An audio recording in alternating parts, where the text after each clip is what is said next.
তুমি সরদার হবে, তুমি সরদার হবে আদালতে আখিরাতে, পাপীরা মুক্তি পাবে শুধু তোমার শাফায়াতে। তুমি সরদার হবে আদালতে আখিরাতে, পাপীরা মুক্তি পাবে শুধু তোমার শাফায়াতে।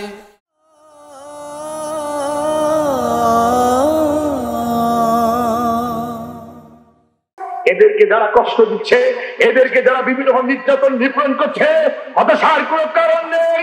আল্লাহকে, আল্লাহ রাসূলকে আল্লাহ জানিয়ে দিয়েছিলেন, ওদের সব ষড়যন্ত্র জাল নস্যাৎ করে তোমাকে বিদায় দান করব ইনশাআল্লাহ। ইসলাম, ইসলামী মূল্যবোধকে যারা ভালোবাসে, এর পক্ষে যারা থাকবে, আল্লাহ তাদের সাহায্যকারী হবে ইনশাআল্লাহ। সেই সাহায্যকারী আল্লাহর পক্ষ থেকে আমাদের উপরে যত ঝড় ঝাপটা আসুক, আমরা কালেমার পতাকা উত্তোলন থেকে পিছু পাও হব না। কারা কারা হাত তুলে দেখান। নারে তাকবীর, নারে তাকবীর। আপনারা সাম্প্রতিক দেখেছেন কুমিল্লা জেলা লাকসামে একটি ঘটনা। একজন তরুণ আলোচক, এই কক্সবাজারে লেখাপড়া করে, চট্টগ্রামে লেখাপড়া করেছে, এম হাসিবুর রহমান কোরআনের আয়াত তেলাওয়াত করছে। ঠিক এমন একটি মুহূর্তে তার মাইক্রোফোনটা কেড়ে নেওয়া হয়েছে। আমরা মনে গিয়েছিলাম মাইক্রোফোন কেড়ে নিয়ে হয়তো শান্ত থাকবে, কিন্তু না। পরবর্তী যে ভাষাগুলো তিনি বলেছেন, আমার গায়ের পশমগুলো খাড়া হয়ে গেছে। তিনি বলেছেন, যারা কোরআনের মাহফিল দিয়েছে তাদের বাড়িঘরগুলোকে মরুভূমি বানিয়ে দেওয়া হবে। এরা যদি কারণ মায়ের পেটের ভিতরে আশ্রয় নাই, পেট থেকে বের করে তাদেরকে হত্যা করা হবে। এবং বলা হয়েছে, তিনি বলেছেন, আমি মস্তান, আমি গুন্ডা, আমি সন্ত্রাস, আমি মস্তান থেকে, গুন্ডা থেকে, সন্ত্রাস থেকে আমি চেয়ারম্যান হয়েছি। হৃদয়ের দরদ মাখা কণ্ঠ দিয়ে, ভাই তোমার জন্য বদদোয়া করবো না, এতটুকু বলি, তুমি তো একজন মানুষ, তুমি তো একজন মুসলমান। কোন আলেমের কথা যদি অতিরঞ্জিত হয়ে যায়, ইসলামের শিষ্টাচার আছে, ভদ্রতার সাথে সালাম বিনিময় করে সালাম দেন। হুজুর, আমরা শান্তিপ্রিয় মানুষ, আমরা শান্তি চাই, আমরা দেশের প্রতিনিধিত্ব করি। আপনার জবান থেকে এমন কোন বক্তব্য দেশ এবং জাতির উদ্দেশ্য দেবেন না সমাজে বিভেদ সৃষ্টি হয়, সমাজে ফাসাদ সৃষ্টি হয়, সমাজে হাঙ্গামা সৃষ্টি হয়। এতটুকু কথা বলার অধিকার আমার আপনার আছে না নাই? কিন্তু একজন আলেমকে কেন্দ্র করে, একজন আলেমের কণ্ঠকে কেন্দ্র করে 90% মুসলমানের দেশে আলেমদের কণ্ঠকে স্তব্ধ করার অধিকার তোমাদের কেউ দেয় না। বলে যেও না এটা শাহজালালের দেশ, এটা খানজাহানের দেশ, এটা হাদি শরীয়তুল্লাহর বাংলাদেশ।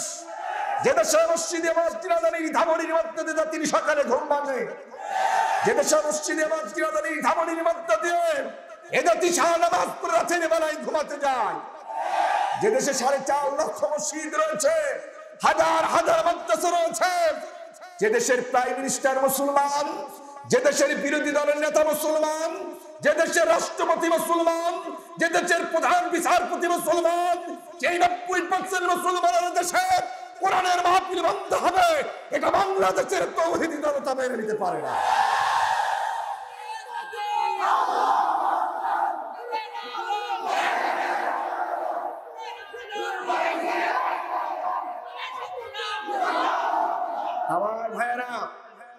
আমার ভাইরা আমাকে একটু কথা বলতে দিন। আপনাদের কাছে ভরাক্রান্ত হৃদয় নিয়ে বললাম, বুকের মধ্যে রক্তের খরচতা বয়ে যায়, আমরা কাউকে কিছু বলতে পারি না।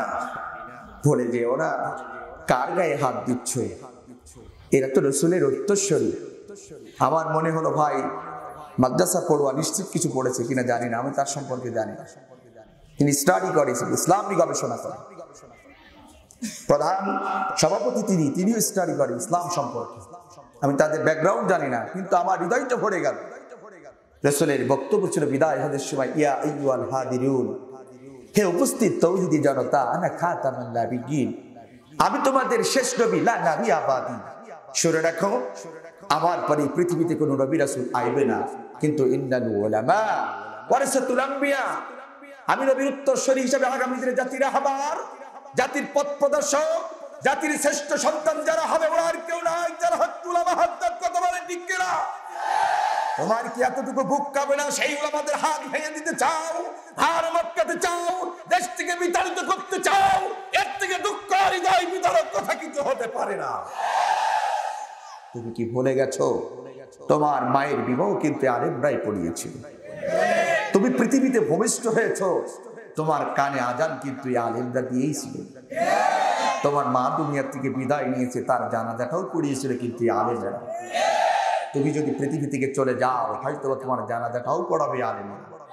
অতএব আলেমদের সাথে যদি কথা বলতে চাই, ভদ্রতার সাথে, নম্রতার সাথে, হৃদয়ের সব আবেগ অনুভূতি দিয়ে একজন মানুষকে কাছে টেনে নিন। বিরোধী দলের মানুষদেরকে ঘেরা করা যাবে না। আদর্শ নীতি নৈতিকতা দিয়ে রাসূল ইসলাম পৃথিবীতে প্রতিষ্ঠিত করেছে। কিন্তু আজকে তুমি ওপেন ঘোষণা দাও, আমি মস্তান ছিলাম, আমি গুন্ডা ছিলাম, আমি সন্ত্রাস থেকে চেয়ারম্যান হয়েছি। আজকে আমি এই আজিজনগর ইউনিয়ন থেকে জানাতে চাই, সোশ্যাল মিডিয়া হয়তো যাবে, জননেত্রী শেখ হাসিনা প্রাইম মিনিস্টারের কাছে আকুল আবেদন, আপনার এই দলের মধ্যে কিছু সন্ত্রাস গুন্ডা যারা প্রকাশ্য জীবনে ঘোষণা দেয়, এদের বিষয়ে আপনি আগামী দিনে একটু সূক্ষ্মভাবে বিবেচনা করবেন, ঠিক কিনা? আমি জানি তিনি ছাড় দেবে না। তিনি ইসলামকে ভালোবাসে, তার পিতা কিন্তু ইসলামকে ভালোবেসেছে। শেখ মুজিবুর রহমান ইসলামী ফাউন্ডেশন প্রতিষ্ঠা করেছে। শেখ মুজিবুর রহমান বাইতুল মোকাররমের মসজিদে জায়গা দিয়েছে। হাজার হাজার ছাত্রদেরকে মাকতুব শিক্ষার জন্য, দিনী শিক্ষার জন্য মসজিদ ভিত্তিক গণশিক্ষা কার্যক্রম চালু করেছে।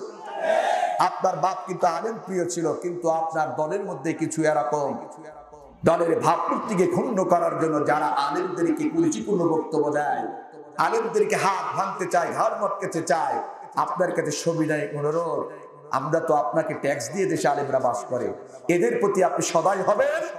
আর যারা আলেমদেরকে এই ধরনের প্রকাশ্য দিবালয়ে বক্তব্য দিয়েছেন, তথ্য প্রযুক্তির যুগে প্রমাণ থাকার পরে তার বিচার এই বাংলার জনগণ দেখতে চায়। কথা বলেন ঠিক কিনা? আর যারা পূর্ববর্তী কোনো মাহফিলে যারা এরকম নাই হয়, প্রত্যেকটা মাহফিলে যেন সজাগ থাকবো আমরা। কথা বলেন ঠিক কিনা? আল্লাহদেরকে হেদায়েত দিক, সকলে বলেন আমিন। তার কারণ কোরআন শুনলে সওয়াব হয় না, গুনাহ হয়। রাসূল করিম সাল্লাল্লাহু আলাইহি ওয়াসাল্লাম জীবনে কোনোদিন মিথ্যা কথা বলে নাই, কাউকে মিথ্যা প্রতিশ্রুতি দেয় নাই। সেই নবী বলছে, দুনিয়ার মানুষেরা শুনে যাও, যেই ময়দানগুলোতে আল্লাহর কোরআন তেলাওয়াত করা হয়, যেই ময়দানগুলোতে আমি নবীজির বাণী তেলাওয়াত করা হয়, ওই ময়দানগুলোতে যদি কোনো মানুষ বসতে পারে, আমার আল্লাহ পাক রব্বুল আলামিন তাদের আমলনামায় প্রতিটা সেকেন্ডে, প্রতিটা মিনিটে, প্রতিটা ঘন্টায় সওয়াব দিতে থাকে। কথা কেন ঠিক না বেঠি? শুধু তাই নাই মুসলমান ভাইরা আমার, কোন মানুষ যদি কোরআনের আলোচনা শোনার জন্য বাড়ি থেকে রওনা হয়, আর ওই লোকটি আসতে গিয়ে যদি পথের মধ্যে হার্ট অ্যাটাক করে মারা যায়, রোড অ্যাক্সিডেন্ট করে মারা যায়, আমার নবী বলেছেন কিয়ামতের ময়দানে আল্লাহ পাক রব্বুল আলামিন তাকে শহীদের মর্তবা দিয়ে জান্নাতে ঢুকায় দেবে। কি বরকতপূর্ণ মজলিস হচ্ছে দ্বীনি মজলিস, কি বরকতপূর্ণ মজলিস হচ্ছে কোরআনের মজলিস। এই জন্য আপনাদেরকে সুদত্ত আহ্বান, এই কোরআনের মাহফিলগুলোকে দল মতের ঊর্ধ্বে রাখতে হবে। রাজি আছেন? রাজি আছেন তো? কোরআন কার কিতাব? দলিল তানজিলুম মির রাব্বিল আলামিন। আল্লাহ বলছে কোরআন নাজিল করেছি আমি, এটা আমি রবের পক্ষ থেকে নাজিল করি কিতাব, এবং এমন একটি কিতাব লা রাইবা ফি, যার মধ্যে কোনো সন্দেহ আছে নাকি? আমি ইউনিভার্সিটির স্টুডেন্ট ছিলাম, বাট আপনাদের কাছে একটি কথা বলতে চাই, স্কুল কলেজ এই এলাকা মনে হচ্ছে শিক্ষিত এলাকা, আপনারা অনেক সচেতন। ইউনিভার্সিটিতে যারা পড়াশোনা করেছেন বা শিক্ষা প্রতিষ্ঠানে গেছেন, প্রতিটা শিক্ষা অঙ্গনে একটি করে লাইব্রেরি আছে না না? মুসলমান ভাইরা আমার, আমরা যখন স্টুডেন্ট ছিলাম, ওই লাইব্রেরিগুলো থেকে অসংখ্য রাইটারদের বই আমরা নিয়ে পড়াশোনা করেছি। আমরা কবিদের কবিতা পড়েছি, সাহিত্যিকদের সাহিত্য পড়েছি, প্রবন্ধ রচনাকারীদের প্রবন্ধ পড়েছি, রাজনীতিবিদদের বই পড়ার সুযোগ আল্লাহ আমাকে দিয়েছে, বিজ্ঞানীদের বই পড়েছি। কিন্তু আজিজনগরের ইউনিয়নের ভাইরা বলেন তো, এই দুনিয়ার যত রাইটারদের বই আপনারা পড়েছেন, তাদের বইগুলো 100% সত্য, নির্ভেজাল, ত্রুটিমুক্ত, এমন গ্যারান্টি কেউ কি দিতে পেরেছে? বরঞ্চ এই দুনিয়ার যত রাইটারদের বই পড়বেন, লক্ষ্য করে দেখবেন অধিকাংশ রাইটার গুলো তাদের বইগুলো শেষে সুন্দর করে লিখে দেয়, ও পৃথিবীর মানুষেরা, আমাদের লেখা বইগুলো পড়তে গিয়ে যদি তোমরা কোনো একটি জায়গায় ভুল দেখতে পাও, দুনিয়ার কেউ যদি তোমরা ধরাই দিতে পারো, তাহলে আমাদের বইগুলো আমরা সংশোধন করে নেব, সংস্কার করে নেব, শুধরে নেব। এমন কথা দুনিয়ার রাইটারদের শেষে লেখা থাকে কি থাকে না? কিন্তু মুসলমান ভাইরা আমার, ওই ইউনিভার্সিটির কেন্দ্রীয় লাইব্রেরিতে আরেকটি কিতাব ছিল, যার নাম হলো আল কোরআন। নাম কি? আল্লাহ রাব্বুল আলামিন তার গোলামকে সেই কোরআনুল কারীমটা পড়ার সৌভাগ্য দান করেছেন। আমি এই কোরআনুল কারীমে এক নাই দুই নাই, শুরু থেকে শেষ পর্যন্ত আয়াতে কালিমা তেলাওয়াত করেছি, অর্থগুলো ধারণ করার চেষ্টা করেছি। কিন্তু আমার আল্লাহ পাক রব্বুল আলামিন দুনিয়ার রাইটার, কবি, সাহিত্যিক, বিজ্ঞানীদের মতন তার এই কোরআনুল কারীমের কোন একটি জায়গায় বলে নাই, বান্দা আমার এই কোরআন তেলাওয়াত করতে গিয়ে যদি তোমরা কোন একটি জায়গায় ভুল দেখতে পাও, দুনিয়ার কেউ যদি তোমরা ধরাই দিতে পারো, আমার কোরআনটাকে আমি সংশোধন করে নেব, সংস্কার করে নেব, শুধরে নেব, এমন কথা কিন্তু আজও পর্যন্ত আল্লাহ কোরআনে কোন জায়গায় বলে নাই। বলেছে বরঞ্চ আমার আল্লাহ জানে মানুষ বড় চারা, যার কারণে তিনি ওপেন চ্যালেঞ্জ ছুড়ে দিলেন, যালিকাল কিতাব লা রাইবা ফি, এটা সেই বিধান, এটা সেই কোরআন যার মধ্যে এক ইঞ্চি পরিমাণ কোনো ভুলের অবকাশ। সুবহানাল্লাহ বলবেন না? একটু জোরে বলেন সুবহানাল্লাহ। আমার ভাইরা, এখন আমি সেই নির্ভেজাল কিতাব থেকে একটি ছোট্ট আয়াতে কালিমা তেলাওয়াত করেছি। রাত গভীর হয়ে যাচ্ছে, ভূমিকা না বাড়িয়ে সেই আয়াতের আলোকে আমি এখন কথা বলবো ইনশাআল্লাহ। আমার সাবজেক্ট হলো, আমি সাবজেক্ট ভিত্তিক আলোচনা করতে পছন্দ করি। আমার দিকে তাকান। আমি আজকে যে বিষয়টি নিয়ে আলোচনা করবো সেটা হলো এই মহাগ্রন্থ আল কোরআনুল কারীমের 9 নম্বর পারার 8 নম্বর সূরা। সূরাটির নাম সূরা আনফাল। আয়াত সংখ্যা যে সূরাটির মধ্যে 75টি, রুকু সংখ্যা 10টি। এই সূরাটি নাজিল হয়েছে মদিনায়। এই সূরার মধ্যে থেকে আমি একটি আয়াত 30 নম্বর আয়াতে কালিমা তেলাওয়াত করেছি। তার উপরে মুক্তাসার কথা বলবো ইনশাআল্লাহ। তাহলে আমার দিকে তাকান। আজকের আলোচনার সাবজেক্ট হচ্ছে পৃথিবীর শ্রেষ্ঠ কিতাব, নির্ভেজাল একটি কিতাব যার নাম হলো কোরআন। সেই কোরআনের 9 নম্বর পারার মধ্যে 8 নম্বর একটি সূরা আছে। সূরাটির নাম সূরা আনফাল, যার আয়াত সংখ্যা 75টি, রুকু সংখ্যা 10টি। যেই সূরাটি নাজিল হয়েছে মদিনায়, এই সূরাটির মধ্যে থেকে 30 নম্বর আয়াত নিয়ে আজকে আলোচনা করব ইনশাআল্লাহ। রাজি আছেন তো আপনারা? আর একটু চলবে তো? থাকতে রাজি আছেন? এখন একটু শুরু, একটু ভূমিকা দিলাম। এখন কোরআনের মধ্যে আমি যাব, এখনই সরাসরি চলে যেতে চাই। তাহলে আমার সাথে এই আলোচনা শোনার আগে সবাই আবার নতুন করে বলি আউযু বিল্লাহি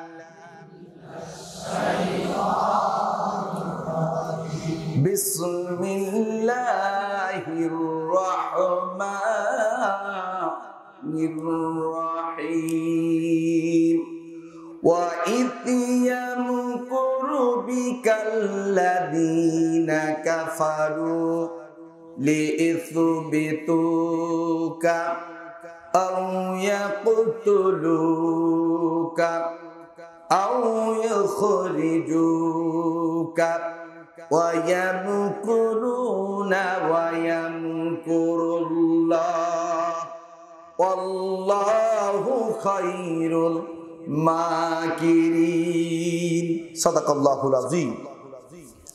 আউযু বিল্লাহি মিনাশ শাইতানির রাজীম।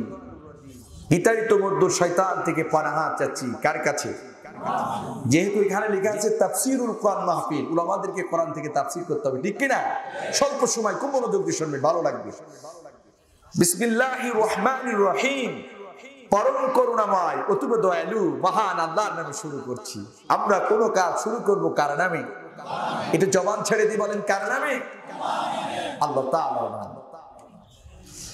ওয়া ইয ইয়ামকুরু বিকাল্লাযীনা কাফারু। এই আয়াতের একটা স্মরণবাদের দিকে আমরা নজর করি, এরপরে ব্যাখ্যার দিকে যাব। আল্লাহ তাআলা বলছেন ওয়া ইয ইয়ামকুরু বিকাল্লাযীনা কাফারু। আল্লাহ তার নবীকে বলছেন, স্মরণ করো কাফিরগণ তোমার বিরুদ্ধে ষড়যন্ত্র করে। কি করে? ষড়যন্ত্র করে। কাকে বলছেন? আল্লাহ তার নবীকে বলতেছে, স্মরণ করো কাফিরগণ তোমার বিরুদ্ধে ষড়যন্ত্র করে। লিইসবিতুকা, তারা তোমাকে নজরবন্দি করবে। আও ইয়াকতুলুকা, হয়তোবা তারা তোমাকে হত্যা করবে। আও ইখরিজুকা, না হয় দেশ থেকে নির্বাসিত করবে, বিতাড়িত করবে। ওয়া ইয়ামকুরুনা ওয়া ইয়ামকুরুল্লাহ আল্লাহু খায়রুল মাকিরিন।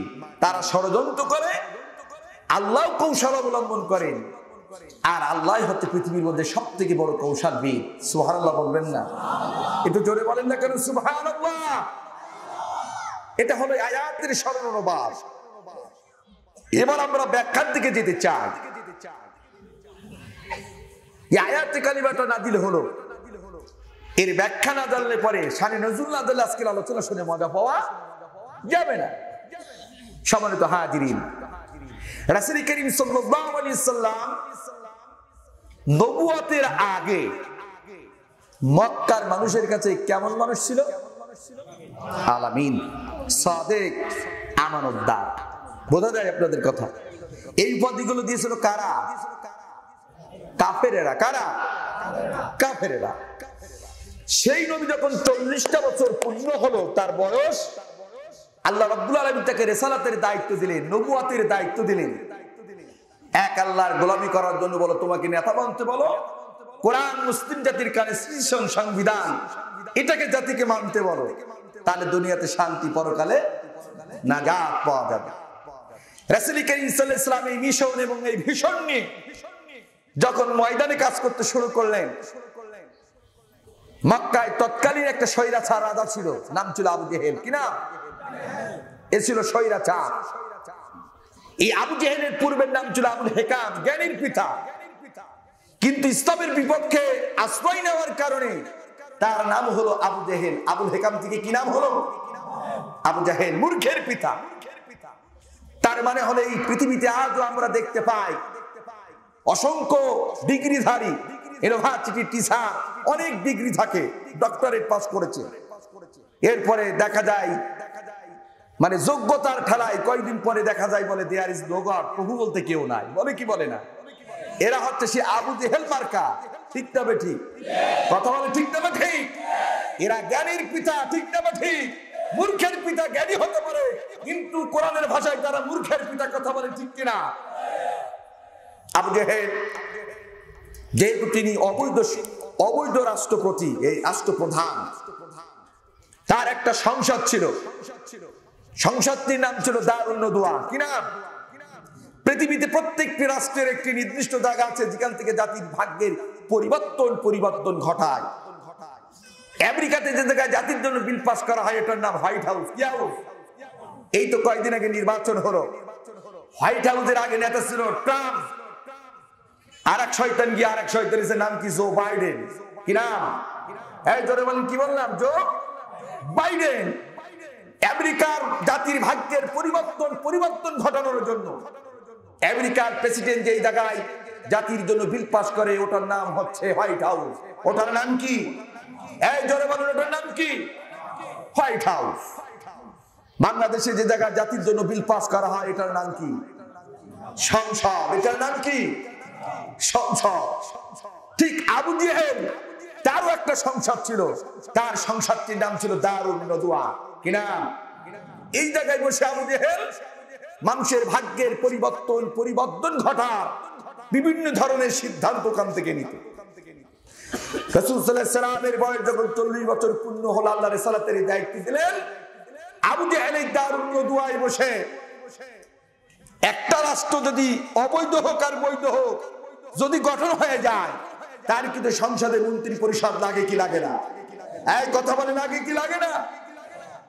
আবু জেহেলের সংসদের মধ্যে মন্ত্রী গঠন করলেন 49 জন ব্যক্তিদেরকে নিয়ে। কয়জন? 49 জন ব্যক্তিদেরকে নিয়ে দারুন নদওয়ার মধ্যে একটি মন্ত্রী গঠন করলেন, ক্যাবিনেট গঠন করলেন। আবু জেহেলের তৎকালীন যুগে যিনি ধর্মমন্ত্রী ছিলেন, ইনার নাম ছিল আবুল আহাব। কি নাম? খুব ভালো মানুষ ছিল, ঠিক কিনা? হ্যাঁ, এই আজিজনগরের ভাইরা, বান্দরবান জেলার ভাইরা, এই পৃথিবীতে আমার রাসূলকে যদি কোনো পরিবার একটা সব থেকে বেশি কষ্ট দেয়, সেটা আবুল আহাবের পরিবার।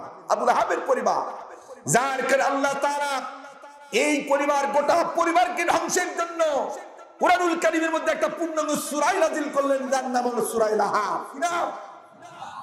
এই আবুল আহাব ইনি ছিলেন আবু জেহেলের ধর্মমন্ত্রী। কি মন্ত্রী? বলেন, কারোর স্বামী যদি মন্ত্রী হয়, বউদের পাওয়ার কম না বেশি? জোরে বলেন। সামান্য কেউ যদি বলে অমুক ওয়ার্ডের অমুক নেতা, তাদের বউদের পাওয়ারই অন্যরকম। ঠিক না বেটি? আবু জেহেল তার ধর্মমন্ত্রী আবুল আহাব, যার কারণে তার বোন নাম ছিল জামিলা। জামিলা মানে সুন্দরী। ইনি ছিলেন মক্কার তৎকালীন মহিলাদের সভানেত্রী। কি নেত্রী? মক্কার মহিলাদের সভানেত্রী। অনেক সুন্দরী ছিল, কিন্তু পরের সম্পদ মেরে কেটে খাইতে খুব পছন্দ করত। অনেক নেতাদের বউ পৃথিবীতে এরকম আছে না নাই? নিজের টাকায় একটা ফেরার লাভলি খেলে না, কিন্তু পরের টাকায় মাসে মাসে বিউটি পার্লারে যায়। কথা বলেন আছে না নাই? আবু জেহেল, তার ধর্মমন্ত্রী আবু লাহাব, এর বউ হচ্ছে মক্কার সভানেত্রী ছিল, নাম ছিল উম্মে জামিলা। আবু জেহেলের যিনি স্বরাষ্ট্রমন্ত্রী ছিলেন, ইনার নাম ছিল আবু সুফিয়ান। কি নাম বললাম? নামগুলো মনে রাখতে হবে। কি নাম? আবু সুফিয়ান। স্বরাষ্ট্রমন্ত্রীর পাওয়ার কম না বেশি? হ্যাঁ, অনেক বেশি, ঠিক কিনা? স্বরাষ্ট্রমন্ত্রী হওয়ার কারণে আবু সুফিয়ানের বোর খুব পাওয়ার ছিল, এত পাওয়ার যার কারণে আমার রাসূলের আপন চাচা বুক ফেড়ে একটা নারী কলিজা চিবায় খেয়েছিল, নাম ছিল হিন্দা। কি নাম? নামগুলো বলে একটু, নাম কি? হিন্দা। স্বামী স্বরাষ্ট্রমন্ত্রী পাওয়ার দেখে রাসূলের আপন চাচা বুক ফেড়ে কলিজা চিবায় খেয়েছিল নারীটা, নাম হিন্দা। ইনি হচ্ছেন আবু সুফিয়ানের স্ত্রী, ইনি স্বরাষ্ট্রমন্ত্রী। আবু জেহেলের যিনি অর্থমন্ত্রী, ইনার নাম ছিল উমাইয়া বিন খালফ। কি নাম বললাম? আবু জেহেলের যিনি প্রধান উপদেষ্টা, ইনার নাম ছিল হিশাম ইবনে আমর। 81 বছরের সব থেকে বয়োবৃদ্ধ এই ব্যক্তি ছিলেন, যার কারণে আবু জেহেল তার দলের প্রধান উপদেষ্টার দায়িত্ব দিয়েছিলেন। দেখবেন আজও পৃথিবীর মধ্যে বিভিন্ন রাষ্ট্রে, বিভিন্ন দলের, বিভিন্ন প্রতিষ্ঠানে উপদেষ্টা যাদের বানায় এর একটু বয়োজ্যেষ্ঠ বেশি হয়, ঠিক কিনা বলেন? আবু জেহেল ভুল করে নাই। সব থেকে মক্কার বয়োজ্যেষ্ঠ ব্যক্তি দিলেন আবু হিশাম ইবনে আমর, তাকে দায়িত্ব দিলেন আবু জেহেল, কে? প্রধান উপদেষ্টা। লম্বা কাহিনী। এরকম জান্ডেল জান্ডেল ব্যক্তিদের কিনা আবু জেহেল একটা মন্ত্রী ক্যাবিনেট গঠন করলেন। ওই সংসদের মধ্যে বসে তড়িৎ গতিতে সিদ্ধান্ত হচ্ছে মুহাম্মদের এই কালেমার দাওয়াত যদি অবাধে প্রচার করতে দেওয়া যায়, 3 দশকের ব্যবধানে গোটা মক্কার মানুষগুলোকে কালেমা ওয়ালাই পরিণত করবে। গোটা মক্কার মানুষগুলো ইসলামের সুচিতল পতাকা তলে চলে আসবে। ও নেতা, ও আমার অনুসারী ভাইরা, তোমরা সিদ্ধান্ত দাও এই মুহাম্মদের কালেমার দাওয়াত কেমনে করে বন্ধ করা। আবু জেহেল ভালো করে জানতো, আমি এককভাবে যদি মুহাম্মদের এই কালেমার দাওয়াত বন্ধ করি, হয়তো আমার উপর একটা আক্রমণ আসতে পারে। এই জন্য যারা স্বৈরাচার, তারা দেখবেন তাদের ক্ষমতা কাজে লাগায়। কি লাগায়? ক্ষমতা কাজে লাগায়। আবু জেহেল দারুণ দুয়ায় বসে সংসদে যেহেতু তার মেজরিটি পাচ্ছেন সব তার লোক, এই জন্য তিনাদের মতামত নিলেন, মুহাম্মদ আমাদের বাপদাদার ধর্মে চুনকালি লাগাইছে, এই মুহাম্মদের কালেমার দাওয়াত তোমরা কি প্রচার করতে দেবা? সবাই বলল না। সবাই বলল কি? তাহলে সিদ্ধান্ত দাও কি করা যায়। সংক্ষিপ্ত কথা, সবাই সিদ্ধান্ত নিল মুহাম্মদকে হয় হত্যা করতে হবে, না হয় তাকে হচ্ছে নজরবন্দি করতে হবে, না হয় দেশ থেকে বিতাড়িত করে। আল্লাহ রাব্বুল আলামিন তখন কোরআনুল কারীমের আয়াত নাযিল করে নবীজিকে জানিয়ে দিলেন, ওয়া ইদ ইয়ামকুরু বিকাল্লাযীনা কাফারু লিইসবিতুকা আও ইয়াকতুলুকা আও ইখরিজুকা ওয়া ইয়ামকুরুনা ওয়া ইয়ামকুরুল্লাহ ওয়াল্লাহু খায়রুল মাকিরিন। বন্ধুগণ, তুমি যে এই কালেমার দাওয়াত প্রচার করতেছ, এটা স্বৈরাচার আবু লাহাব, আবু জেহেল মেনে নিতে পারে নাই, যার কারণে তোমার এই কালেমার দাওয়াতকে পৃথিবীর মধ্যে থেকে বন্ধ করার জন্য তারা দারুল নদওয়ায় বসে সংসদের মধ্যে তোমার বিরুদ্ধে ষড়যন্ত্র করে। আল্লাহর জাতের কসম করছে, বলছি কোরআনের ভাষা, ষড়যন্ত্র শব্দ হচ্ছে কোরআনের ভাষা। ওয়া ইদ ইয়ামকুরু বিকাল্লাযীনা কাফারু। বন্ধুগণ, স্মরণ করো, কাফেররা তোমার এই কালেমার দাওয়াত প্রচার করতে দেবে না, তার জন্য তারা ষড়যন্ত্র করে। নাম্বার 1, লিইসবিতুকা, তোমাকে নজরবন্দি করবে। 2 নম্বর, আও ইয়াকতুলুকা, কতলা শব্দের অর্থ হত্যা করা। নবী গো, তোমার এই গগনচুম্বী জনপ্রিয়তা আর এই কালেমার দাওয়াত এই মক্কাতে অবাধে প্রচার করতে দেবে না, যার কারণে তোমার বিরুদ্ধে 2 নম্বর ষড়যন্ত্র হচ্ছে, হয় দুনিয়ার থেকে চিরতরে সরিয়ে দেবে। আও ইয়াকতুলুকা, কতলা শব্দের কতলা শব্দের অর্থ করে কি? বলে না তোর কতল করে দেব। কতলা মানে কি? হত্যা করা। নবী গো, আও ইখরিজুকা, খরাদা শব্দের অর্থ বের করে দেওয়া। বলে না খারিজিয়া মাদ্রাসা, বলে কি? বলে না খরাদা শব্দের অর্থ বের করে দেওয়া। নবী গো, আপনি স্মরণ করুন এই 70 দিন প্রচার করা কাফেররা পছন্দ করে না, আবু জেহেল পছন্দ করে না, যার কারণে তার গদিকে টিকিয়ে রাখার জন্য এই স্বৈরাচার রাজা 3 নম্বর আপনার গগনচুম্বী জনপ্রিয়তা মক্কায় যেন বেড়ে না যেতে পারে, যার কারণে কঠিন সিদ্ধান্ত নিয়েছে হয়তো আপনাকে মাতৃভূমিতে বেশি দিন থাকতে দেবে না, এই মক্কা থেকে চিরতরে হয়তো আপনাকে নির্বাসিত করবে। কয়টা? জোরে বলেন। হয় তাকে নজরবন্দি, না হয় তাকে হত্যা, না হয় তাকে দেশ থেকে বিতাড়িত। এবার আপনারা বলেন তো রাসূল কার দাওয়াত দিতেন? তার ব্যক্তিগত বলেন, কার দাওয়াত? Islam is the complete code of life. Islam একটি পূর্ণাঙ্গ জীবন ব্যবস্থার নাম। ইন্না দীনা ইনদাল্লাহিল ইসলাম। এই পৃথিবীতে মুসলমানেরা যত ধর্ম আছে সব ধর্ম মানুষের বানানো, শুধুমাত্র কেবলমাত্র একমাত্র ইসলাম হচ্ছে আল্লাহর পক্ষ থেকে মনোনীত দিন, মনোনীত ধর্ম। আল্লাহ তার বন্ধুকে জানিয়ে দিল, বন্ধুরে সেই ধর্মের ধারক এবং বাহক আমি তোমাকে বানাবো, আমি তোমাকে বানিয়েছি, আর তোমার বিরুদ্ধে কাফেররা ষড়যন্ত্র করবে এটা হতে পারে না। এই জন্য আল্লাহ তাআলা আয়াতের শেষের দিকে তার বন্ধুকে বলছেন ওয়ায়ামকুরুনা ওয়ায়ামকুরুল্লাহ আল্লাহু খায়রুল মাকিরিন। বন্ধুরে ওরা যত ষড়যন্ত্র করুক না কেন, ওদের সব কৌশল আমি আল্লাহ তাআলা চূর্ণ বিচূর্ণ করে দেব, তার কারণ আমি আল্লাহই হচ্ছে পৃথিবীর মধ্যে সবথেকে বড় কৌশলী। সুবহানাল্লাহ, সুবহানাল্লাহ। আল্লাহ রাসূলের বিরুদ্ধে সারি ষড়যন্ত্র হলো, সংসদে বিল পাস হয়ে গেল কয়টা? কারণ স্পিকার বললেন এটার পক্ষে কারা কারা, এই 3টার পক্ষে কারা কারা, সবাই হাত তুললো, বলে হ্যাঁ জয়যুক্ত হয়েছে, হ্যাঁ জয়যুক্ত হয়েছে, হ্যাঁ জয়যুক্ত হয়েছে। সংসদে যদি বিল পাস হয়ে যায় তাহলে তো সেটা কার্যকর করা দরকার। দরকার কি দরকার না? ইতিহাস পড়ে দেখবেন কোনো কথা নাই, প্রথম বছরই আল্লাহ নবীকে সংক্ষিপ্ত করে দিচ্ছে, যেহেতু রাত গভীর, আল্লাহ নবীকে প্রথম বছর কোনো কথা নাই নজরবন্দি করে ফেললেন। ইন্না লিল্লাহি ওয়া ইন্না ইলাইহি রাজিউন। বলেন তো আধুনিক নগরের ভাইয়েরা, রাসূলের কি কোনো অপরাধ ছিল? আমার রাসূল কি কোনো নারী ধর্ষণ করেছে? কারোর বাড়িকে অগ্নিসংযোগ করেছে? কারোর সম্পত্তি লুণ্ঠন করেছে? করে না। একমাত্র আল্লাহর দ্বীনের দাওয়াত দেওয়ার কারণে, কালেমার দাওয়াত দেওয়ার কারণে স্বৈরাচার আবু জেহেল তার নেতৃত্ব ক্ষুণ্ণ হবে, তার নেতৃত্ব হারাবে। বিধায় চিন্তা করলো মুহাম্মদের এই কালেমার দাওয়াত যদি বন্ধ করতে হয়, প্রথম নম্বর তাকে কি করতে হবে? কোনো কথা নাই। দেখবেন পৃথিবীতে আজও যাদের একটু গগনচুম্বী জনপ্রিয়তা বেড়ে যায় তাদেরকে অনেক রাষ্ট্রের স্বৈরাচার নজরবন্দি করে রেখে দেয়। আছে না নাই? আছে না নাই? এমন দৃষ্টান্ত পৃথিবীর অনেক রাষ্ট্রে আছে, আমরা জানি, ঠিক না বেটি?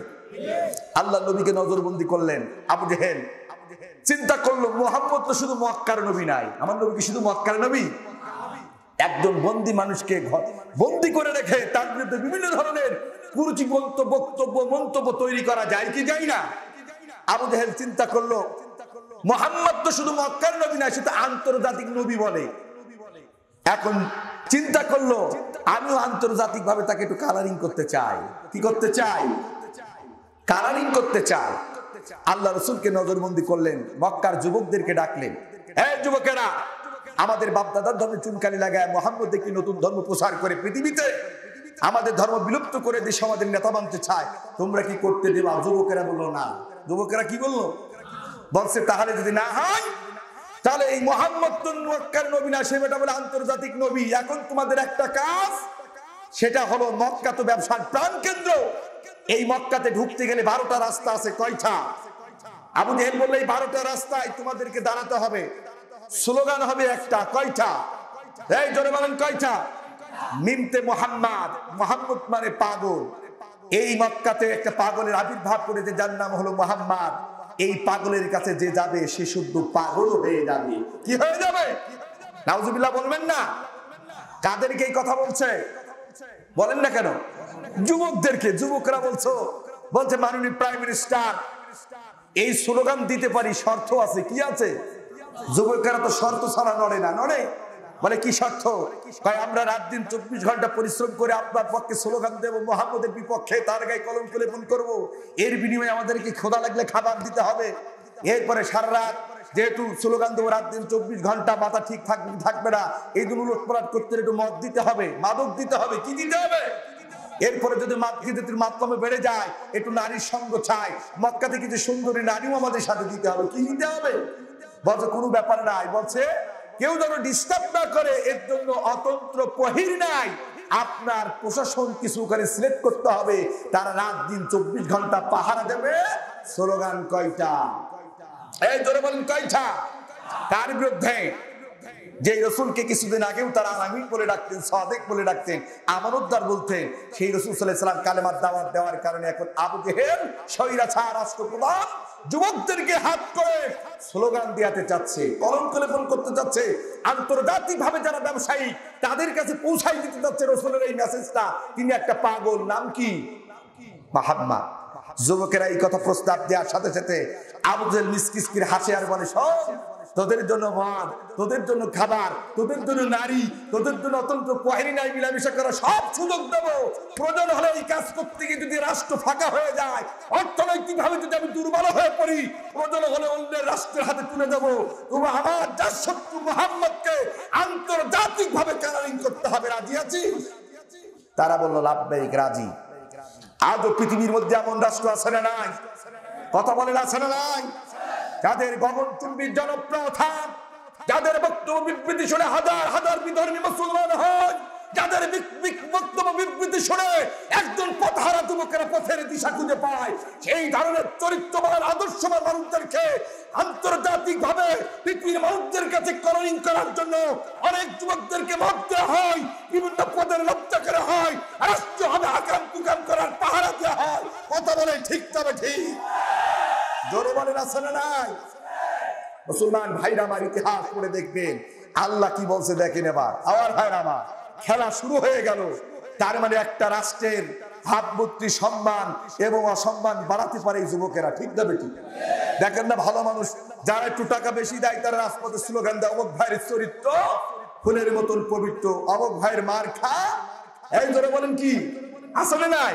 আবার দেখে যে তার থেকে আর একটা এন্টিপার্টি যদি একটু 1000 টাকার নোট একটু বেশি দিয়ে দেয়, সকালবেলায় দেখা যায় যুবকের রাজপথে বলে অমকের চরিত্র, হ্যাঁ অমকের 2 গালে জুতা মারো তালে তালে। এ আসলে নাই? এই যুবকেরাই তো এই কাজ করে, ঠিক না বেটি? আবু জাহেল যুবকদের সব প্রস্তাব মেনে নিল।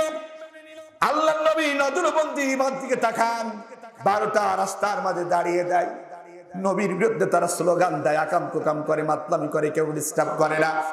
হঠাৎ করে মদিনার একটা যুবক কাফেলা মক্কার 12টি রাস্তা দিয়ে যখন প্রবেশ করবে, এই যুবক আর যুবতীদের নাচানাচি আর এই স্লোগান দিয়ে তারা থমকে দাঁড়িয়ে যায়। আহারে, এই দীর্ঘদিন মক্কাতে ব্যবসা করলাম, জীবনে কোনোদিন পাগলের নাম শুনলাম না, আজ এই মক্কাতে কি এমন পাগলের আবির্ভাব ঘটলো যাকে ঠেকানোর জন্য দেশের রাষ্ট্রপ্রধান কোটি কোটি বিলিয়ন অর্থ ব্যয় করে যুবক আর যুবতীদেরকে লেলিয়ে দিয়েছে। এ কেমন পাগল? আমরা জীবনে মদিনার মানুষেরা এই মক্কায় বহু ব্যবসা করেছি, আজ ব্যবসা হোক আর না হোক, মক্কা থেকে এই মুহাম্মদ নামক পাগল না দেখে কেউ ঘরে ফিরে যাব না। আল্লাহু আকবার বলেন। স্লোগান দেশে কারা? মদিনার যুবকেরা মক্কায় প্রবেশ করে, কারোর সাথে কথা বলে না। হঠাৎ করে একটা যুবককে হাত ধরে ডাক দিয়ে বলে, ও যুবকেরা, তোমাদের এখানে নাকি একটা পাগল আছে যার নাম মুহাম্মদ, আমরা দেখতে চাই, কোথায়? দেখবেন পৃথিবীতে যদি কোনো স্বৈরাচার রাষ্ট্রপ্রধান থাকেন, তার অধীনস্থ প্রধান অনেক সময় হক কথা বলতে ভয় পায়, ঠিক না ঠিক? অনেক যুবক চিন্তা করলে আমি যদি বলে দিই, আবু জেহেলের লোকগুলো যদি দেখে পারে, রাতে রাতের তুলে নিয়ে যেতে পারে, গুম করতে পারে, আমাদের হাত কাটতে পারে, পা কাটতে পারে। তার কারণ স্বৈরাচার যারা আছে এদের বিরুদ্ধে কথা বললে পৃথিবীর অনেক রাষ্ট্রের চিত্র আমরা দেখতে পাই। কেউ গুম হয়ে যায়, কেউ বন্ধুর যুদ্ধের নাটক সাজিয়ে রাস্তার মাঝে ফেলে রাখা হয়। মুসলমান ভাইরা আমার, আবু জেহেলের এই যুবকগুলো যখন স্লোগান দিচ্ছে, মদিনার যুবকগুলো মক্কাতে প্রবেশ করে, হাত ধরে ডাকতে বলে, কেউ ভয়তে কথা বলে না। হঠাৎ করে একটা যুবক সাহসিকতার পরিচয় দিয়ে দেখিয়ে দেয়, তার কারণ পৃথিবীর সবাই তো স্বৈরাচারের ভয় পায় না। এমন যুবক অনেক দেশে আছে না নাই? বুকের তাজা রক্ত ঢেলে দেব, আমৃত্যু কারাদণ্ড বরণ করবো, ফাঁসির কাস্তে ঝালবো, এক বিন্দু মান থাকা পর্যন্ত, জীবন থাকা পর্যন্ত কোন বাতিলের কাছে মাথা নত করবো না। ওই মক্কাতে একটা যুবক সাহসিকতার পরিচয় দিয়ে দেখিয়ে দেয়। ও মদিনার যুবকেরা, আমাদের রাষ্ট্রপ্রধান আবু জেহেল যাকে নজরবন্দি করে রেখে আন্তর্জাতিক ভাবে যাকে পাগল বানাতে চেয়েছে, সেই মোহাম্মদ নামক ছেলেটাকে দেখতে চাও, ওই দেখা যায় তাকে ওই জায়গায় নজরবন্দি করেছে। মদিনার যুবকগুলো এক সেকেন্ড দেরি করলেন না। এই পৃথিবীতে মদিনার মানুষগুলোর দিলটা সব থেকে ছিল নরম। যারা হজ করতে গিয়েছেন শুনে দেখবেন মদিনার মানুষগুলোর দিলটা ছিল নরম। আখির জামানার পয়গম্বর নিরপরাধ নবী নজরবন্দি রয়েছে। আন্তর্জাতিক ভাবে কালার করার জন্য, পাগল বানার জন্য স্লোগান চলছে। মদিনার যুবকের একজন যুবককে বলল, কোথায় সেই মোহাম্মদ দেখতে চাই। যেই না দেখিয়ে দিল, মদিনার যুবকগুলো এক সেকেন্ড দেরি করলেন না, মোহাম্মদ নামক পাগল দেখার জন্য সেই রাস্তার দিকে রওনা দেয়। হঠাৎ করে যেতে যেতে একজন যুবক চিৎকার করে ডাকতে বলে, আরে এ কেমন পাগলের রাস্তা, যেই পাগলের রাস্তার দিকে সামনে যতই যায় ততই যেন একটা বেশকে আম্বারের মতন ঘোরান পাইতে থাকি। মুসলমান ভাইরা আমার লম্বা কাহিনী।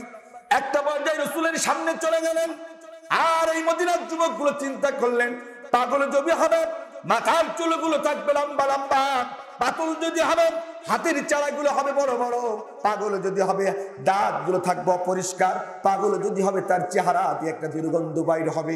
এটা তো পাগলের খাসনা, ঠিক কিনা? মদিনার যুবকগুলো নবীজির সামনে চলে যায়। আল্লাহ নবী ডাকতে বলে, কে প্রতীক, তোমাদের তো দেখে মনে হয় না মক্কার মানুষ, কোথায় তোমাদের বাড়ি? মদিনার যুবকগুলো ডাকতে বলে, তার আগে বলেন আপনি কে?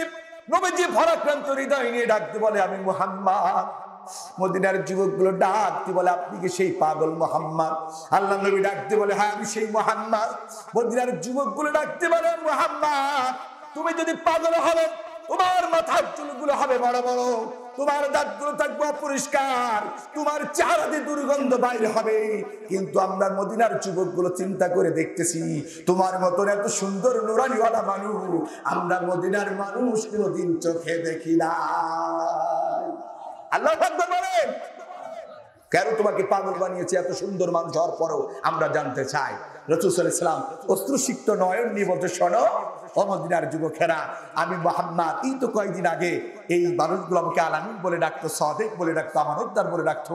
যেই না আমার রব্বি কারিমে এই কোরআনের দাওয়াত, কালেমার দাওয়াত যখন আমি দিচ্ছিলাম, ঠিক ওই মুহূর্তে ওরা সহ্য না করতে স্বৈরাচার আবু জেহেল তার ক্ষমতাকে স্থায়িত্ব করার জন্য ওরা আমাকে আন্তর্জাতিক ভাবে পাগল বানিয়েছে। কিন্তু আমি নবী মুহাম্মদ পাগল না, আমি হলাম আল্লাহর পক্ষ থেকে প্রেরিত। মদিনার যুবকগুলোর বুঝতে বাকি নেই। মদিনার যুবকগুলো ডাকতে বলে, ইয়া মুহাম্মদ, আর আমাদেরকে বোঝাতে হবে না, আপনি যে আমার আল্লাহ, আপনি যে আল্লাহর পক্ষ থেকে প্রেরিত রাসূল, আপনি যে নবী, এর মধ্যে কোনো সন্দেহ নাই। ওগো মুহাম্মদ, যেই কালেমার দাওয়াত দেওয়ার কারণে আবু জেহেল আন্তর্জাতিক ভাবে আপনার কালারিং বান করতে চাইছে, পাগল বানাতে চেয়েছে, এই মুহূর্তে আমরা মদিনার যুবকগুলো ওই কালেমাটা পড়ে আপনার হাতে হাত দিয়ে মুসলমান হয়ে আন্তর্জাতিক ভাবে নবিয়তের স্বীকৃতি দিতে চাই। وَإِذْ يَمْكُرُ بِكَ الَّذِينَ كَفَرُوا لِيُثْبِتُوكَ أَوْ يَقْتُلُوكَ أَوْ يُخْرِجُوكَ وَيَمْكُرُونَ وَيَمْكُرُ اللَّهُ وَاللَّهُ خَيْرُ الْمَاكِرِينَ। আল্লাহু আকবার বলেন। আল্লাহ তার বন্ধুকে জানিয়ে দিল, বন্ধু রে, সত্য দিন প্রতিষ্ঠিত করার জন্য, প্রচার করার কারণে ওরা তোমার বিরুদ্ধে ষড়যন্ত্র করবে, আর আমি আল্লাহ বসে থাকবে, এটা হতে পারে না। বন্ধু, আমি আল্লাহ তাআলা তোমাকে ওয়াদা দিলাম, ওরা যত ষড়যন্ত্র করুক না কেন, এই পৃথিবীর মধ্যে বিজয়ের মুকুট আমি আল্লাহ তোমাকেই দিতে চাই। আল্লাহু আকবার বলে।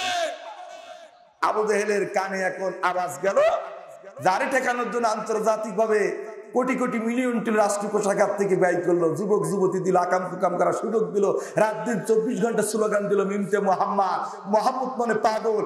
এখন শোনে যে সে এখন এখন আর মক্কার নবী নাই, এখন আন্তর্জাতিক নবী। আল্লাহু আকবার বলবেন না? মাথা গরম। বলেন, এই সম্মান দিতে পারেন কে? আজ পৃথিবীর অসংখ্য স্বৈরাচার আমরা দেখেছি এই পন্থা অবলম্বন করেছে, যাদের গগনচুম্বী জনপ্রথা, যেই মানুষগুলোর চেহারা জীবনে কেউ দেখে না, নামও শুনে নাই, যাদের নাম শুনেছে, চেহারা দেখেছে, পৃথিবীর অসংখ্য মানুষ বলতে শুরু করেছে, এই মানুষগুলো কোনোদিন খারাপ হতে পারে? জোরে বলেন পারে? এই সম্মান দিয়েছেন কে? জোরে বলতে হবে কে? অত ইজ্জু মান তাশা ওয়া তুযিল্লু মান তাশা আল্লাহু বিয়াদিকাল। আল্লাহ তাকে সম্মানিত করবে। পৃথিবীর কোন স্বৈরাচার তাকে কোনোদিন জাতির কাছে কালারিং করতে পারবে? মুমিন সবসময় মানুষের হৃদয়ে থাকে, ঠিক না ঠিক? কথা বলেন ঠিক না ঠিক? হ্যাঁ, চরিত্র আদর্শবান ব্যক্তির পক্ষে থাকেন কে? কথা বলতে হবে কে? আমার নবীর পক্ষে ছিল কে? সেই নবীর উত্তরসূরি যারা হবে এদেরকেও আন্তর্জাতিক ভাবে কালারিং করবে, আল্লাহ তাদের সাহায্য করবে। কথা বলে ঠিক কিনা? মুসলমান ভাইরা আমার, আবু জেহেল ব্যর্থ, রাষ্ট্র টাকা নষ্ট, সময় নষ্ট, মাথা খারাপ, কোনো কথা নাই। স্বৈরাচার আবার সংসদে ক্যাবিনেটে বসে গেলেন, সিদ্ধান্ত নিলেন কি করা যায়। খুব স্বল্প কথা, মোহাম্মদকে আবার কোনো কথা নাই, সিদ্ধান্ত আসলো ওকে আমৃত্য কারাদণ্ড দিয়ে জেলখানায় ঢুকাও। কোথায়? এখানে অনেক ইসলাম স্কলার্স আছে, শিক্ষিত মহোদয়, আপনারা জানেন রাসূল সাল্লাল্লাহু আলাইহি সাল্লামকে যেই জায়গাটায় আমৃত্য কারাদণ্ড দেওয়া হয়েছিল ওই জায়গাটার নাম ছিল শিহাবে আবু তালিব। কি নাম? শিহাবে আবু তালিব। এটা ছিল তৎকালীন যুগে আবু জেহেলের সব থেকে বড় কারাগার। মক্কায় 8টা কারাগার ছিল। কয়টা? মনে রাখেন, কয়টা? সব থেকে বড় কারাগার যেটা আবু জেহেল ব্যবহার করতো তৎকালীন যুগে, সেটার নাম ছিল শিহাবে আবু তালিব। কি নাম বললাম? আল্লাহ রসুলের কোনো কথা নাই, আবু জেহেল সব করে ধরে নিয়ে দিয়ে বিল পাস করে রাসূল সাল্লাল্লাহু আলাইহি সাল্লামকে সে জায়গায় আমৃত্য কারাদণ্ড দিয়ে দিল। বলেন, আমার রাসূল কি কোনো অপরাধী ছিল? এই কথা বলেন, অপরাধী ছিল? কখন দের ফাঁকে আবু বকর, বেলাল, খাব্বাব, সুমাইয়ার মতন মানুষ রাসূলের হাতে হাত দিয়ে গোপনে 42 জন পুরুষ, 11 জন নারী যে ইসলাম ধর্ম গ্রহণ করেছে, এটা মক্কার কেউ জানতো? সুবহানাল্লাহ বলবেন না? এই চেয়ারম্যান সাহেব যদি এখানে অ্যারেস্ট হয়, তার তো 2-1 কাছের লোক আছে না নাই? বলেন, আছে না নাই? কখন যে 42 জন পুরুষ, 11 জন নারী ইসলাম ধর্ম গ্রহণ করেছে, তাদের জবান থেকে বাইরে হলো মুহাম্মদের মতো তো ভালো মানুষ মক্কায় কেউ নাই। এই ছেলেটারে কেমনে করে আবু জেহেল আমৃত্যু কারাদণ্ডে জেলখানায় ঢোকাইলো? এই কাজটা ভালো কাজ? এই গুনগুন আওয়াজ করাটাই তাদের জন্য কাল। আবু জেহেলের যারা 5টা গোলাম, তারা বললো আমার নেতা জেলে দিলে এরা কেন গুনগুন আওয়াজ করে? নিশ্চিত এরা আমার দলের নেতার এন্টি পার্টি। কি পার্টি? এই জলে বলেন কি পার্টি? আবু জেহেলের কাছে চলে গেলেন 5টা গোলাম, ডাক দিলেন, নেতা ভাব ভালো নাই, আপনি মুহাম্মদকে জেলে দিয়েছেন, কিন্তু মক্কাতে মনে হচ্ছে কিছু মুহাম্মদের অনুসারী তৈরি হয়ে গেছে, তারা গুনগুন আওয়াজ করতে না জানি কখন রাজপথে বের হতে পারে, আপনার গদির বিরুদ্ধে মিছিল করতে পারে। নেতা, এই গদিকে যদি টিকিয়ে রাখতে হয়, একা মুহাম্মদকে নাই, যারা গুনগুন আওয়াজ দিচ্ছে তাদের তালিকা তৈরি করে ঢোকান, নাইলে আগামী দিন মক্কার নেতৃত্ব দিতে পারবেন। আবু জেহেল বলল, এই কাজ তো আমার একা সম্ভব নয়, তার কারণ কোনটা আমার পক্ষে কোনটা মুহাম্মদের পক্ষে এই তালিকা তো তোমরা ছাড়া আর কেউ দিতে পারবা। তার কারণ এই গ্রামে কে কোরআনের পক্ষে, কে কোরআনের বিপক্ষে, কে নামাজ পড়ে, কে বেনামাজি, এই গ্রামের লোক ছাড়া ওই কক্সবাজারের লোক জানে না। কথা বলে ঠিক কিনা? আবু জেহেল বলল, তালিকা দাও। তালিকা দেয়া হলো। পৃথিবীর সব থেকে ভদ্র মানুষ তৎকালীন যুগে হযরত আবু বকরের নাম, বেলালের নাম, খাব্বাবের নাম, সুমাইয়ার নাম, 42 জন পুরুষ, 11 জন নারীর একটা তালিকা তৈরি করে আবু জেহেলের হাতে দিলেন। এখন বলেন, বিরোধী দলের নেতাদের তালিকা যদি আর এক বিরোধী দলের নেতার হাতে যায়, তারা কি চুমা খায়? এই জোরে বলেন না, কিন্তু তারা কি চুমা খায়? বলল নেতাজি, এই যে তালিকা, বলে এই স্বরাষ্ট্রমন্ত্রী ছিল আবু সুফিয়ান, যা ওদেরকে এখনই ধরে নিয়ে আয়। লম্বা ইতিহাস ধরে নিয়ে আসা হলো। 42 জন পুরুষ, 11 জন নারী, রাসূল এখন শিহাবে আবু তালিবের বন্দী। মোট কতজন? 53 জন। কতজন? 42 জন পুরুষ, 11 জন নারী, মোট 52। রাসূল নিজে স্বয়ং এখন 53 জন। মক্কাতে আর কেউ নাই রাসূলের পক্ষে কথা বলবে, আল্লাহর নবীর মুক্তির জন্য দাবি করবে, একজনও আর নাই। ইতিহাস কি হাঁটি হাঁটি পা পা করে 2.5 বছর যখন পার হতে চললো, আবু জেহেলের প্রধান উপদেষ্টা হিসাব ইবনে আমর দিন দিন পাগল হয়ে যায়, রাতের বেলায় ঘুমাতে পারে না। কোন একটা রাতের বেলায় তার স্ত্রী ডাকতে পারে, প্রাণের স্বামী গো, তুমি তো দিন দিন পাগল হয়ে যাও, কেন ঘুমাও না? স্ত্রী এই কথা বলার সাথে সাথে আবু জেহেলের প্রধান উপদেষ্টা হিসাবে ইবনে আমর 81 বছরের বৃদ্ধ ডাক দিয়ে বলে, স্ত্রীর সত্য বলবো না মিথ্যা বলবো? বলছে, তোমাকে সত্য বলতে হবে। আবু জেহেলের প্রধান উপদেষ্টা হিসাবে ইবনে আমর কিন্তু মুসলমান ছিল না, সে ছিল কাফের। ডাক দিয়ে বলছেন, নেতাজি, ওই লাতুজ্জার কসম করে বলছি, যেদিন থেকে এই মক্কার সব থেকে ভালো ছেলে, যার নাম হলো মুহাম্মদ, যাকে আলামিন বলে ডাকতাম, সাদিক বলে ডাকতাম, এই ছেলেটাকে যেদিন থেকে মিথ্যা সাক্ষী দিয়ে ওই আবু জেহেলের কারাগারে ঢুকাইছি, সেদিন থেকে আমি প্রধান উপদেষ্টা হিসাবে আমার একটা রাতের জন্য কোনোদিন ঘুমাতে পারি না। এই কেরামতি কার? এই জোরে বলেন কার? এই পৃথিবীতে আল্লাহর জাতের কসম করে বলছি, কেউ কোনো আল্লাহর মানুষকে, ভালো মানুষকে কষ্ট দিয়ে দুনিয়ার মধ্যে কেউ শান্তিতে থাকতে পারে? জোরে বলেন পারে? এই মাজলুমের দোয়া কখনো বিফলে যায় না। যারা মাজলুম মানুষদেরকে কষ্ট দিয়েছে, নিরপরাধ মানুষদেরকে, আল্লাহর কসম করে বলছি একটাও শান্তিতে নাই, অশান্তির দাবানল পরিবারে চলছে। কথা বলে ঠিক কিনা? এই কেরামতি কার? স্ত্রীও ডাক দিয়ে বলতে, শোনো আমার বুঝা শেষ, তুমি কি শান্তিতে ঘুমাতে চাও? বলে হ্যাঁ ঘুমাতে চাই। বলতে যদি ঘুমাতে চাও তাহলে মুহাম্মদকে যেই জেলখানায় ঢুকাইছো, তোমার ওই নেতার জেলখানা থেকে যদি মুক্ত করতে পারো, তুমি আবার শান্তিতে ঘুমাতে পারবা। সুবহানাল্লাহ বলবেন না? সুবহানাল্লাহ বলেন। আবু জাহেলের প্রধান উপদেষ্টা চিন্তা করলো এটা তো খুব কঠিন ব্যাপার, তারপরও সে বলছে আমি ঘুমাতে চাই শান্তিতে। দেখবেন যাদের রাতে ঘুমায় না আস্তে আস্তে তারা পাগল হয়ে যায়, ঠিক না ঠিক?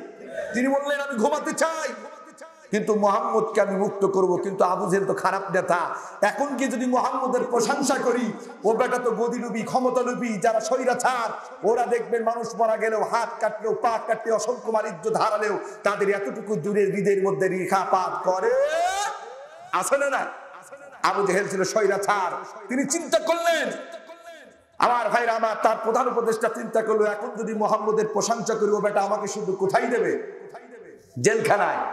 এই জন্য তিনি পরিকল্পনা করলেন যে 4 জন ব্যক্তিকে টার্গেট করলেন, এদেরকে যদি হাত করতে পারি মুহাম্মদকে মুক্ত করা আমার জন্য সহজ হয়ে যাবে। সুবহানাল্লাহ বলবেন না? কাকে হাত করা যায়? আবু জেহেলের প্রধান উপদেষ্টা সিদ্ধান্ত নিল, আবু জেহেল রাষ্ট্রের মধ্যে একজন মস্তান পুষতেন। কি পুষতেন? দেখবেন এই পৃথিবীতে যারা স্বৈরাচার, ওদের গদিকে স্থায়িত্ব করার জন্য ওরা মস্তান ছাড়া চলতে পারে না, আছে না নাই? আবু জেহেলের প্রধান মস্তান যিনি ছিলেন, নামটা লিখে রাখতে পারেন, ওনার নাম ছিল জুহাইর ইবনে আবু মাইয়া। কি নাম? জুহাইর ইবনে আবু মাইয়া। ইনি ছিলেন আবু জেহেল প্রধান উপদেষ্টা, প্রধান মস্তান।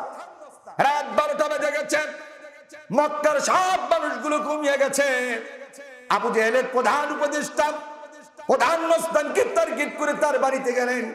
দরজার কাছে গিয়ে একবার ডাক দিয়ে বললেন, ভাই জুহাইর, তুমি তো বাড়িতে আছো? প্রধান মস্তান এক ডাক দেওয়ার সাথে সাথে ঘরের দরজা খুলে দেয়। তাকিয়ে দেখে আবু জেহেলের প্রধান উপদেষ্টা তার বাড়ির গেটের সামনে দাঁড়িয়ে। ডাক দিয়ে বলে, নেতা, এত রাতের বেলায় কেন তুমি আমার বাড়িতে গেছো? তুমি আমার দলের প্রধান উপদেষ্টা, আমাকে ডাকলেই তো তোমার বাড়িতে চলে যেতাম, তোমার তো কোনো আসার প্রয়োজন ছিল না। হিসাব ইবনে আমর ডাক দিয়ে বলল, ও জুহাইর, তার আগে বল এত রাত হয়েছে তুই কেন ঘুমাস নাই? একটা বার তোকে জুহাইর বলে ডাকলাম, এক ডাক দেওয়ার সাথে সাথে তুই ঘরের দরজা খুলে দিলি, তুই কি রাতের বেলায় ঘুমাস না? জুহাইর ইবনে আম্মায়া কিন্তু মুসলমান ছিল না, সে ছিল কাফের। ডাক দিয়ে বলতে, নেতাজি সত্য বলবো না মিথ্যা বলবো? বলতে তোকে সত্য বলতে হবে। জুহাইর ইবনে আবু মাইয়া ডাক দিয়ে বলতে, নেতাজি ওই লাতুদ্দার কসম করে বলছি, যেদিন থেকে মক্কার সব থেকে ভালো ছেলে, যার নাম হলো মুহাম্মদ, যাকে আলামিন বলে ডাকতাম, সাদিক বলে ডাকতাম, এই ছেলেটাকে যেদিন থেকে মিথ্যা সাক্ষী দিয়ে আবু জেহেলের কারাগারে ঢুকাইছি, সেদিন থেকে আমি জুহাইর ইবনে আবু মাইয়া আজ 2.5 বছর হয়ে গেল একটা রাতের জন্য ঘুমাতে পারি না।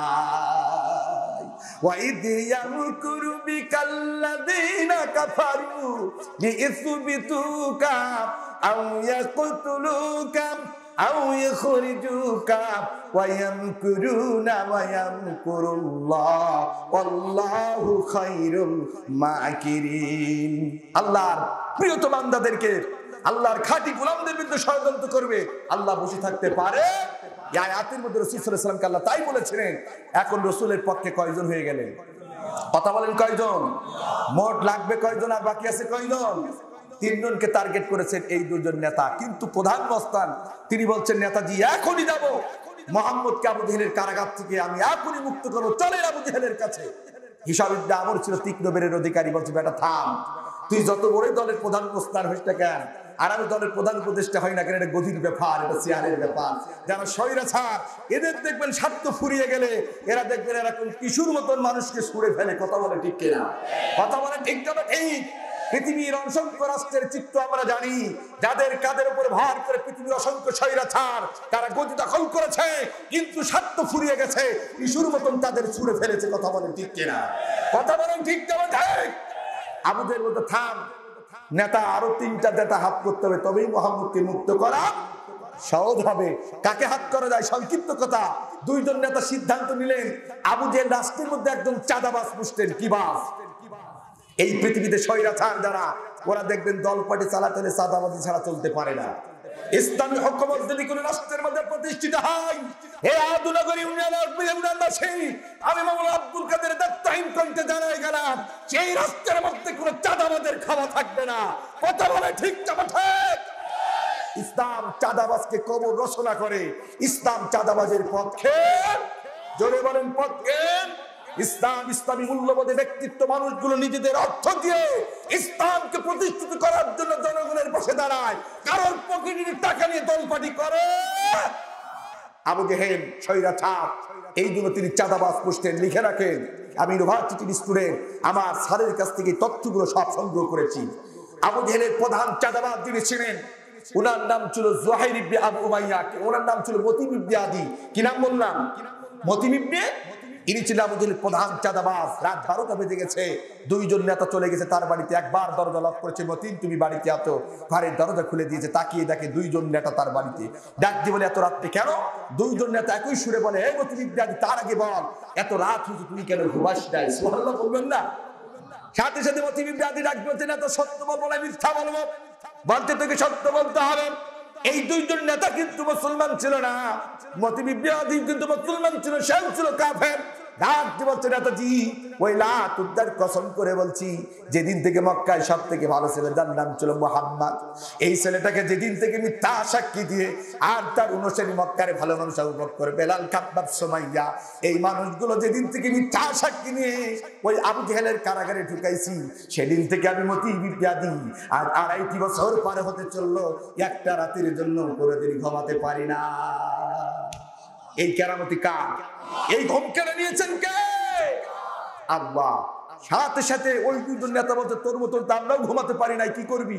অমনি করে মতিম ইবনে আদি বলছে, নেতা আমি শান্তিতে ঘুমাতে চাই, চলেন এখনই মুহাম্মদকে আবু জেহেলের কারাগার থেকে মুক্ত করবো। সুবহানাল্লাহ বলেন।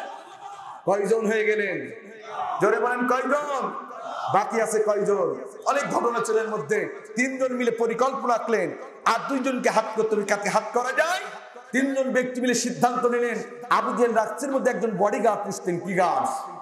দেখবেন এই পৃথিবীতে যারা মানুষের প্রতি জুলুম করে, নিষ্পাপ মানুষদেরকে হাত কাটে, পা কাটে, জুলুম নির্যাতন নিপীড়ন চালায়, ওরা রাস্তার মধ্যে একা হাঁটতে পারে না। স্বৈরাচার সামনে পেছনে ডানে বামে কিছু বডিগার্ড রাখে কি রাখে না? জোরে বলে রাখে কি রাখে না? আবু জেহেল ছিল স্বৈরাচার, এই জন্য তিনি একজন বডিগার্ড পুষতেন। আবু জেহেলের প্রধান বডিগার্ডের নাম ছিল মুখতার ইবনে হিশাম। কি নাম বললাম? মুখতার ইবনে হিশাম। ইনি ছিলেন আবু জেহেলের প্রধান বডিগার্ড। আবু জেহেল জানতো অন্যের লোক দিয়েও বিশ্বাস করতো না, এই জন্য নিজের লোককে বডিগার্ড বানিয়েছিলেন। এই মুখতার ইবনে হিশাম ছিল তার আপন খালাতো ভাই। আপন কি? আবু জেহেল বলেন কি? আপন খালাতো ভাই। ইনি ছিলেন আবু জেহেলের কি? প্রধান বডিগার্ড। ডাক 12টা বেজে গেছে, 3 জন নেতা তার বাড়ি হাজির। একবার ডাক দিয়েছেন, মুখতার ইবনে হিশাম বাড়িতে আছো? এক ডাক দেওয়ার সাথে সাথে ঘরের দরজা খুলে দেয়। তাকিয়ে দেখে আবু জেহেলের 4 জন হাইব্রিড নেতা তার বাড়িতে হাজির। ডাক দিয়ে বলে, কি ব্যাপার এত রাত্রে তোমরা? বলে, খবরদার, তার আগে বলে এত রাত হচ্ছে তুই কেন ঘুমাস নাই? মুখতার ইবনে হিশাম ডাক বলতে, নেতা সত্য বলবো না মিথ্যা বলতে? বলতে তোরে সত্য বলতে হবে। সেও কিন্তু মুসলমান ছিল না, সেও ডাক বলছে, নেতাজি লাত উদ্দার কসম করে বলছি, যেদিন থেকে মক্কার ভালো মানুষ, যাকে আলামিন বলে ডাকতাম, সাদিক বলে ডাকতাম, ওই আব্দুল্লাহ পিঠে মুহাম্মদকে যেদিন মিথ্যা সাক্ষী আবু জেহেলের কারাগারে ঢুকাইছি, সেদিন থেকে আমি মুখতার ইবনে হিশামও আজ 2.5 বছর পার হয়ে গেল, একটা রাতে ঘুমাতে পারি। এখন রাসূলের পক্ষে কয়জন? জোরে বলেন কয়জন? 4 জন নেতা মিলে এখন সিদ্ধান্ত নিলেন আর একজনকে হাত করতে হবে, তবেই মুহাম্মদকে মুক্ত করা। কাকে হাত করা যায়? 4 জন মিলে সিদ্ধান্ত নিলেন আবু জেহেল রাষ্ট্রের মধ্যে একজন বুদ্ধিজীবী পুষতেন। কি জীবী? দেখবেন পৃথিবীতে যারা স্বৈরাচার, তারা রাষ্ট্রকে টিকিয়ে রাখার জন্য টাকা দিয়ে কিছু বুদ্ধিজীবী বসে, তারা যত আকাম কুকাম করুক, ধর্ষণ করুক, খুন করুক, রাহাজানি করুক, দ্রব্য জিনিসের ঊর্ধ্বগতি বেড়ে যাক, জনগণ চিৎকার হাজারি করুক, তাদের দিকে কর্ণপাত করে না। তাদের বুদ্ধিজীবীরা দেখবেন টাকা খেয়ে জনগণকে বলবে আবু জেহেল ভালো নেতা, আবু জেহেল সরকার বারবার দরকার, আবু জেহেল সরকার বারবার। এমন বুদ্ধিজীবী পৃথিবীর অনেক রাষ্ট্রে আছে না নাই? একজন বৌনিত্য হারিয়ে প্রতীকের মতন পচিয়ে বসে আছেন, একজন পিতা তার ছেলেকে স্বপ্ন দেখে সর্বোচ্চ ডিগ্রি অর্জন করে আমার সন্তান একদিন দেশ ও জাতির হাল ধরবেন, যে সন্তানগুলো ফেন্সিডিল খেত ইয়াবা খেত না, যে সন্তানগুলো পিতৃতুল্য শিক্ষকের হাত তুলত, যে সন্তানগুলো ক্যাম্পাসের মাটিতে সুন্দরী রমণী দেখলে মাথা নিচু করে দাঁড়াতো, যে সন্তানগুলো যারা ফেন্সিডিল ইয়াবা খেত ওই ক্যাম্পাসে কি সেই ছাত্র ভাইয়ের গায়ে হাত দিতে হয় তরুণ? তুমি কি মুক্তি পেতে চাও? আল কোরআন তোমাকে হাত ছাড়ি দিয়ে রাখছেন। এ তরুণ তুমি কি মুক্তি পেতে চাও এসব কোরআনের পক্ষে? এসব ইসলামের সুশীতল পতাকা তলে আমরা দেখেছি সেই মেধাবী যোগ্য সন্তানগুলোকে অসংখ্য রাষ্ট্রের স্বৈরাচারেরা তাদের হাত কেড়েছে, পা কেড়েছে, তাদেরকে নির্যাতন নিপীড়ন করেছে, তাদেরকে গুম করেছে, তাদেরকে বন্ধুর যুদ্ধের নাটক সাজিয়ে রাস্তার মাঝে ফেলে রেখেছে। কথা বলে ঠিক কিনা? আর যারা বলেন ঠিক না ঠিক? আবু জেহেল যত কিছুই করত তার এগুলোকে সব প্রাধান্য দেওয়ার জন্য টাকা দিয়ে কি পুষত? জোরে বলেন না কেন? এরা বুদ্ধিজীবী অনেক রাষ্ট্রে আছে না নাই? যারা একজন মা সন্তান হারিয়ে বাক্রুদ্ধ, যারা পিতার স্বপ্নকে বুলন্দিত করেছে, যারা আমার বোন ধর্ষিত হয়ে 7 টুকরো লাশ রাস্তার মধ্যে বস্তাবন্দি পড়ে থাকার পরে তার বিচার হয় না, যারা আমার কলিজার টুকরো সন্তানগুলো গুম হওয়ার পরেও তার মাদেরকে পিতা মাতাকে সান্ত্বনা দেয় না। কি অপরাধ করেছেন ইসলামী মেধাবী ইসলামী বিশ্ববিদ্যালয়ের মেধাবী ছাত্র মুকাদ্দেস আর ওলিউল্লাহ? কি অপরাধ করেছিল মেহেরপুরের তারেক? যেই তারেক একজন কোরআনের হাফেজ ছিল, বাড়িতে গেলে তার ছোট্ট শিশুগুলো চিৎকার করে বলে কাকু আমার আব্বু কোথায়? আমার আব্বু তো সালাত আদায় করতে গিয়েছিল, আমার আব্বু কেন বাড়ি আসে না? বাংলাদেশের মুসলমান তারেকের মায়ের তারেকের ছোট্ট শিশুর আত্মনাদ আমাদের বুকের মধ্যে এত ঢুকরে কাঁদে। মুকাদ্দেস ওলিউল্লাহ মায়ের আত্মনাদ যারা আজ আকাশ বাতিল ভারী হয়, সন্তানের লাশ কোথায় আছে আজও বলতে পারে না। আমরা আর কতকাল ঘুমিয়ে থাকবো? পাঞ্জেরি রাত পোহাবার কত দেরি। আমরা যদি না জাগি মা কেমনে সকাল হবে? তোমার ছেলে উঠলে মাগো রাত পোহাবে নবে। আর ঘুমিয়ে নাই, পাঞ্জেরি রাত পোহাবার কত দেরি। আমাদেরকে দেখতে হবে, আমার বনিজ্য ধারা তার পাশে দাঁড়াতে হবে, আমার পিতার স্বপ্নকে যারা বুলন্দিত করেছে তাদের পাশে দাঁড়াতে হবে। দেশের মধ্যে যত বুদ্ধিজীবী তাদের পাহাড়টা গোলামি করুক, আমরা দুর্বল আন্দোলন করে চলে এই মেহনতি মানুষের পক্ষে থাকবো। কথা বলে ঠিক যাবে ঠিক, আর যারা বলে ঠিক যাবে ঠিক। আবু জেহেলের প্রধান বুদ্ধিজীবীর নামটা আবার শোনেন, টাকা দিয়ে বুদ্ধিজীবী বসে আছে না নাই? আছে না নাই? গোলামি করে, দেশ সুন্দর আছে, আগামী দিন দরকার। আবু জেহেল জোরে বলেন আগামী দিনে দরকার আবু জেহেল। আবু জেহেল ভালো লোক, ভোক্তা তারই হোক, ঠিক না ঠিক? এরকম বুদ্ধিজীবী আছে না নাই? ওনার নাম ছিল জাইমা ইবনে আসওয়াদ ইবনে মুত্তালিব। আবু জেহেলের প্রধান বুদ্ধিজীবীর নাম কি? আমার দিকে তাকান। আবু জেহেলের প্রধান, আবু জেহেল বাড়িতে আছো, নেতা ঘরের দরজা খুলে দিলে গিয়ে দেখে খারাপ নেতারা কিন্তু রাতের বেলায় কি করে? ভাই নারী আছে নাই মদ আছে, আছে না নাই?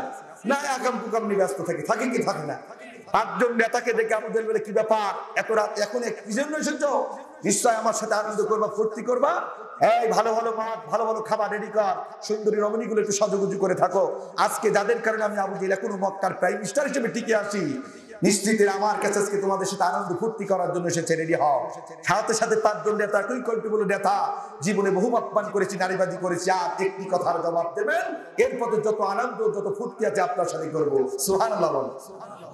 আবু জেহেল বলছে বলো কি করতে চাও? বলছে নেতা এটা খুব গুরুত্বপূর্ণ কথা, এখানে বলা যাবে না, এই কথা শুনতে